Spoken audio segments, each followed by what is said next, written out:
Have you ever noticed that when you say something plain vanilla in a slightly refined manner, then there is a shift in the audience attention levels? In fact, the audience attention levels shift is so discernible that we can actually feel that, people are impressed or floored by the choice of words that we have. So today I'm going to talk about the power of words and give you certain empowering vocabulary which will help in getting the attention of the audience you are speaking. So let's dive straight into it. So, to achieve the palpable shift in your audience attention levels, what is it that you can do to pack in the necessary punch in your speech? Let's try and understand and compare certain plain vanilla phrases and see how they sound when they are transformed through effective choice of words. The first one that I have for you today is when we say that something has changed or transformed because of you. So if you're trying to say that I was the one who brought about this change, this is the basic expression that we use, okay? Possibly when you're trying to highlight or showcase to your seniors that I did this, this was my achievement, okay? I brought about this change. You can possibly word it better by saying that I was instrumental in bringing this shift or in bringing this change. Or you could even say that I acted as a catalyst for my team, and the shift that you see, the transformation that you see, I am responsible for this. I was the catalyst. So, in bringing about a change or acting as a change agent, instrumental or catalyst, these are the two words which will help you express this thought more effectively. One common practice at the workplace is the blame game.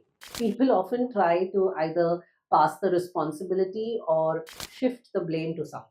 So I think instead of using the phrase, don't pass your responsibility to someone or don't hand this off to someone else, we can say, don't pass the buck.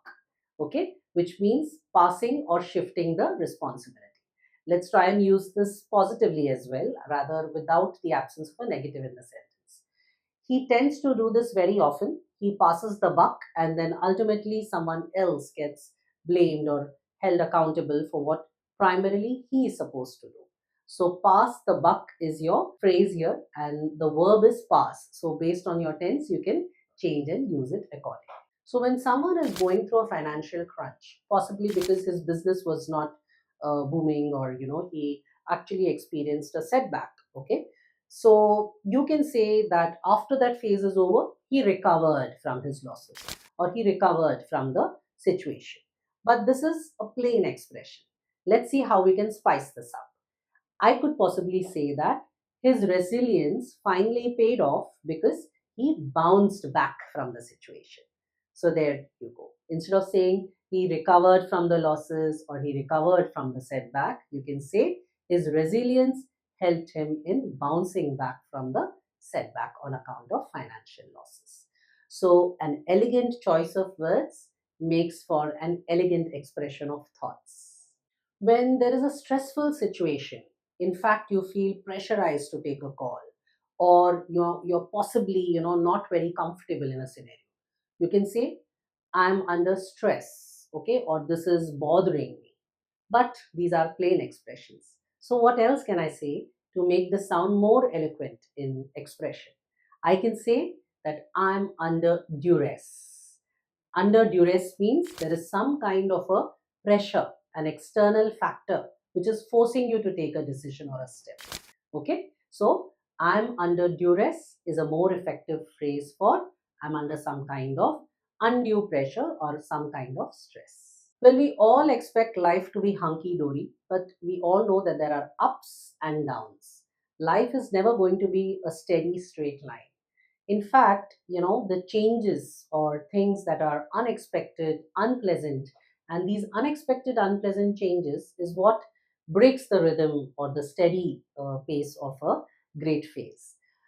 Now, instead of saying the unexpected, unpleasant changes, I could have said the vicissitudes of life. Vicissitude is a noun which means unexpected, unpleasant change. Okay, so basically, the vicissitudes of life is something that we all need to get accustomed to because sooner or later we are going to be faced with it. So, vicissitudes is a word for unexpected, unpleasant change. There are certain topics which are specialized in nature. Let's take the example of technical analysis in trading. Not everyone can do it unless possibly you have studied the subject in depth, or possibly undertaken a course to understand this in detail.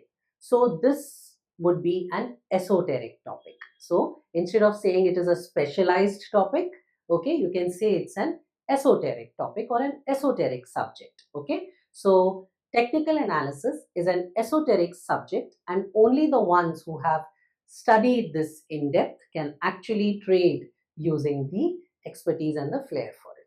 I'll tell you a paradox. Sometimes something is so great, so supreme, that we are at a loss of words to express that. So while I'm talking about a lesson on power of words, at the same time I'm saying we are at a loss of words to express our thought. So for instance, when India is making great strides in various realms, it is a moment of pride for us, and we really don't know what words to use to express it. So instead of these words that, I don't know what words to use, I can say the strides that India is making in various realms leaves me ineffable. Basically, ineffable means I'm not able to express it through choice of words. For instance, let's talk about the beauty of a place. Okay, so the spectacular sunset or the spectacular view was ineffable. Basically, I was left with no words to express my thoughts or my sentiments. I can't tell you how I feel when I bring to the table these interesting words. It leaves me at a loss of words. Oops, I just taught you a word for it, ineffable. I feel ineffable when I'm, able to bring these beautiful words for your lessons. Okay, so basically, uh, don't underestimate the power of the common man. Oops, again, don't underestimate the power of words. Okay, so not to steal Shah Rukh Khan's limelight. Instead, we should use our own expressions. And the phrase that I'm trying to teach you today is the power of words and how it can transform your language journey from being something very average or something very basic to something supreme, superior, in fact, sublime. So let's aim to have sublime language levels. And which other place will be able to deliver this to you than English Excellence with Chaya? Happy learning.